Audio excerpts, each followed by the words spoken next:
Đây em trai đôi còi Denso xịn anh em nhá. Đây Denso xịn 100% luôn. Đây hàng nhập khẩu Indonesia anh em nhá. Made in này. Denso xịn này. Còn đây là Denso nhái này anh em này.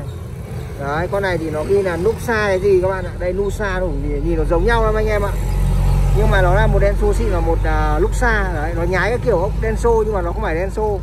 Đây con này là con nhái Denso anh em nhá. Đấy con này nhái Denso này. Đấy con này Denso xịn mình vừa lắp cho em trai này. Em trai bóp anh phát. Nghe tiếng cực kỳ hay nha các bạn, phải nghe xa xa một chút nghe mới hay. Anh em ơi, con này thì 12V anh em nhá. Anh em lắp cho toàn bộ dòng xe điện 12V từ xe con, xe tải, xe khách, xe đầu kéo, chú cứ sao 12V anh em lắp con này cho mình. Lắp còi đôi các bạn nhá, một mát một lửa. Mát thì các bạn cho chassis, lửa các bạn lấy ở nguồn cũ cho vào đây là nó kêu thôi. Và anh em lấy một mát một lửa cho vào nó cũng kêu. Đấy ok anh em nhá. Bắt con 5 tạ này bắt đây cho nó bền này, cho nó cao này. Đấy nhưng mà vào đây thì nhiều con nó sẽ bị chạm một chút đấy các bạn nhá. Chạm vào là sốc một chút đấy. Ok anh em nhá.